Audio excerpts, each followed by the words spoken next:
Welcome to our channel knowledge reflection. आज के इस वीडियो में हम लोग स्टडी करने वाले हैं एक ट्रायंगल, इक्विलैटरल ट्रायंगल, उसकी सभी प्रॉपर्टीज़, उनके सर्कम सर्कल का सेंटर, इन सर्कल का सेंटर, सेंट्रॉयड, मीडियंस और हाइट, इन सभी के बीच में क्या रिलेशन होता है, कैसे हम आसानी से इन वैल्यूज़ को निकाल सकते हैं, क्या क्या क्वेश्चंस आपसे पूछे जाते हैं, इन सभी चीज़ों को स्टडी करते हैं आज के वीडियो में। तो इसलिए वीडियो को लास्ट तक देखिएगा। चैनल को जिन लोगों ने अभी तक सब्सक्राइब नहीं किया है वो लोग सब्सक्राइब कर लें, लाइक करें और शेयर करें। Thank you. देखिए, हम लोगों को पता है जो इक्विलैटरल ट्रायंगल होता है वो आपका एक ऐसा ट्रायंगल होता है जिसकी सभी साइड्स इक्वल होती हैं। सभी साइड्स इक्वल होने का मतलब हम मान लेते हैं सभी साइड्स ए और ए लेंथ की हैं। सभी साइड्स आपकी ए सेंटीमीटर या ए यूनिट की होती हैं और सभी अगर साइड इक्वल हैं तो सभी एंगल भी आपस में इक्वल होंगे, यानी ए बी सी और सी ए तीनों बराबर होती हैं। ए के बराबर मान लेते हैं, एंगल ए, एंगल बी और एंगल सी तीनों आपस में बराबर होते हैं और ईच एंगल जो होता है वो 60 डिग्री का होता है। अब देखिए, इक्विलैटरल ट्रायंगल जो होता है ये आपकी ट्रायंगल की फैमिली का सबसे इंपॉर्टेंट ट्रायंगल होता है और इससे बहुत से क्वेश्चन पूछे जाते हैं। कारण इसमें से सबसे ज़्यादा क्वेश्चन पूछने का होता है कि इनमें बहुत सी सिमिलैरिटीज़ होती हैं। जैसे अगर हम किसी भी सामान्य ट्रायंगल की बात करें, सामान्य ट्रायंगल मतलब कोई अगर स्केलेन ट्रायंगल लें, ऑब्ट्यूज एंगल ट्रायंगल लें, कोई भी अदर ट्रायंगल लें, तो उसमें क्या होता है कि आपका जो मीडियन है, हाइट है, वो अलग अलग होते हैं।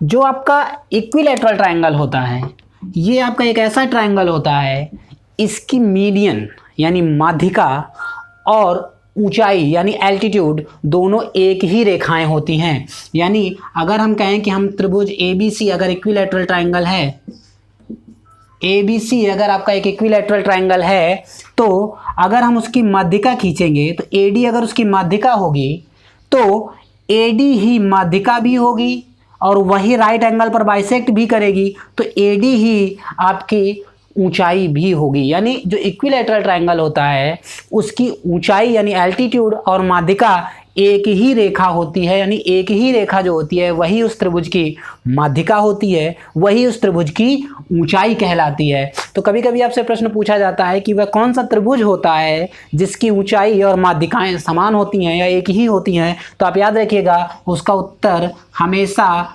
समबाहु त्रिभुज होगा। दूसरा, अगर हम केंद्रों के बारे में बात करें तो हमको पता है कि आपके त्रिभुज के अंदर 4 केंद्रक होते हैं। 4 केंद्रक मतलब कौन कौन से? एक आपका होता है अंतः केंद्र, परिकेंद्र, लंब केंद्र और केंद्रक। ये 4 होते हैं। ठीक, अगर हम इनको सबका नाम दें तो अंतः केंद्र मतलब इन सेंटर, परिकेंद्र मतलब सर्कम सेंटर, केंद्रक मतलब सेंट्रॉयड और लंब केंद्र मतलब ऑर्थो सेंटर। तो इस त्रिभुज यानी समबाहु त्रिभुज के बारे में एक विशेषता और याद रखिए। अभी पहली विशेषता हमने बताई कि माध्यिका और ऊंचाई एक ही रेखा होती है। बिल्कुल सिमिलर उसी तरीके से याद रखिएगा इस त्रिभुज का यानी समबाहु त्रिभुज का अगर हम इस तरीके से रेखाएं खींचें 3, ठीक, इमेजिन करिए, ठीक, ये बिंदु आपका आएगा। अगर ये तीनों हमने माध्यिकाएं मान लीजिए खींची हैं DE और F, है ना, यानी AD BE और CF, अगर हमने 3 माध्यिकाएं खींची तो तीनों माध्यिकाएं जिस बिंदु पर मिलेंगी वही बिंदु जो होगा वही आपका क्या कहलाएगा? केंद्रक कहलाएगा, यानी सेंट्रॉयड कहलाएगा। क्या कहलाएगा? सेंट्रॉयड कहलाएगा। तो अब आपसे प्रश्न बनता है कि अच्छा ये बताइए, अगर इसका सेंट्रॉयड मान लेते हैं G बिंदु पर है, सेंट्रॉयड को हमेशा G से डिनोट किया जाता है, तो अगर कह दिया जाए कि बताइए अगर इसका सेंट्रॉयड G बिंदु पर है तो इसका लंब केंद्र कहाँ होगा, इसका परिकेंद्र कहाँ होगा, इसका अंतः केंद्र कहाँ होगा, है ना, अन्य केंद्र कहाँ होंगे?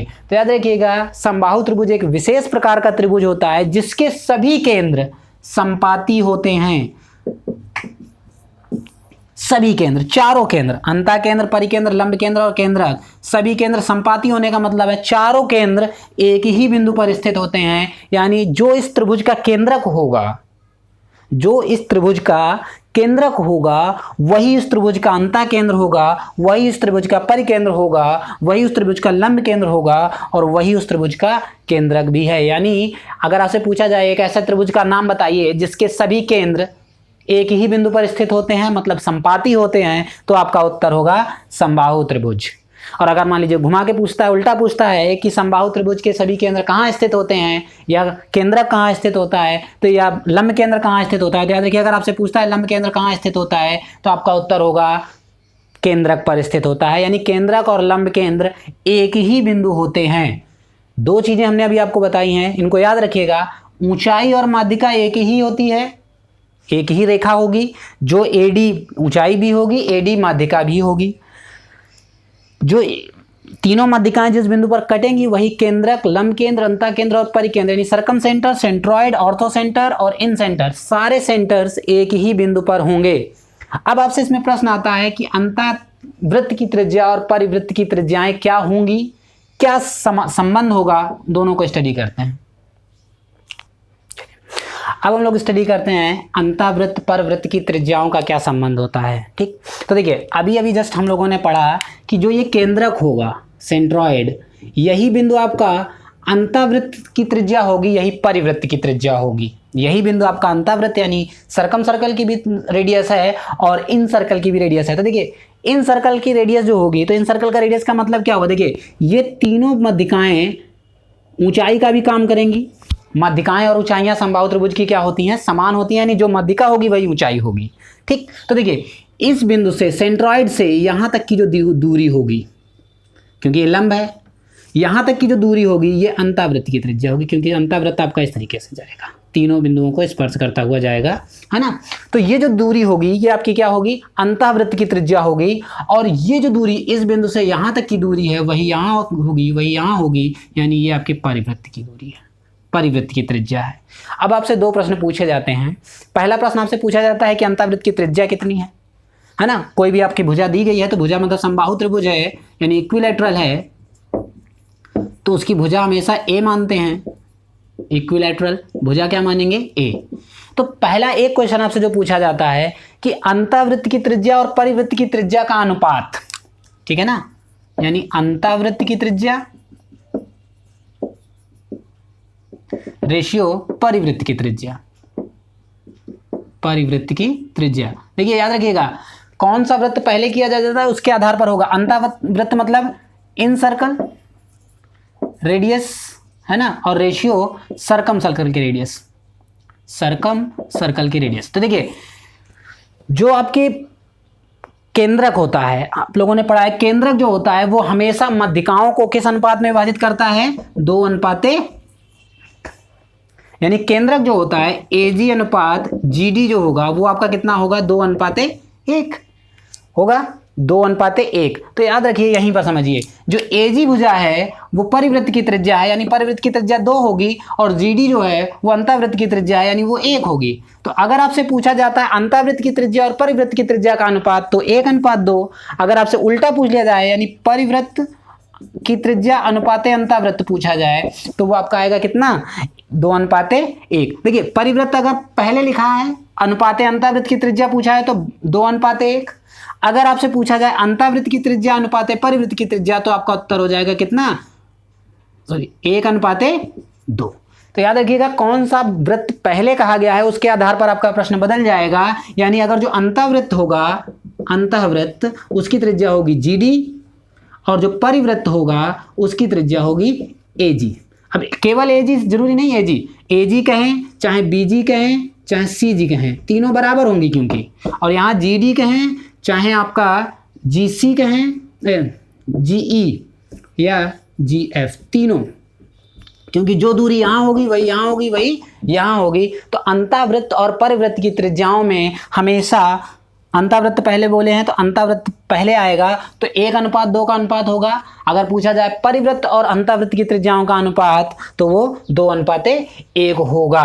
ठीक, तो ये एक चीज याद रखिए। अब दूसरी चीज इसी में, अगर मान लीजिए आपको भुजाओं की माप दी गई हो, कोई भी भुजा की माप दी गई, मान लीजिए ए, और फिर आपसे पूछा जाता है कि त्रिज्या कितनी होगी, तो देखिए आप फार्मूला याद कर लेते हैं, बहुत अच्छी बात है, लेकिन अगर आप एक बार बेसिक कॉन्सेप्ट समझ लेते हैं तो आपको कभी भी फार्मूला याद करने की ज़रूरत नहीं पड़ेगी। कैसे? देखिए हमको पता है कि जो समबाहु त्रिभुज होता है, समबाहु त्रिभुज, इसकी ऊंचाई जो होती है वो √3/2 ए होती है। ये ऊंचाई का फार्मूला होता है। किसका फार्मूला होता है? ऊंचाई। अब अगर हम चाहे ऊंचाई कहें चाहे माध्यिका कहें, एडी कहें, दोनों की लंबाई जो होगी वो √3/2 ए आएगा कि नहीं आएगा। अब जो आपका केंद्रक होता है वो इस एडी को 2:1 के अनुपात में विभाजित करेगा, तो इस √3/2 ए को भी 2:1 के अनुपात में विभाजित कर दीजिए।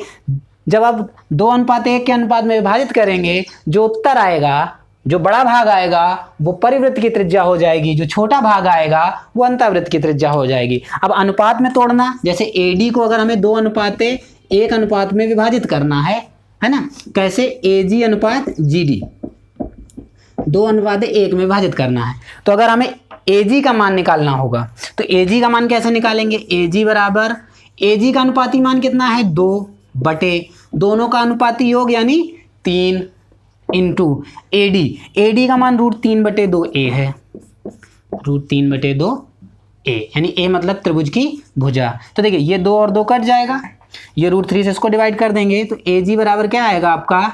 a/√3। ये आपकी क्या हो जाएगी?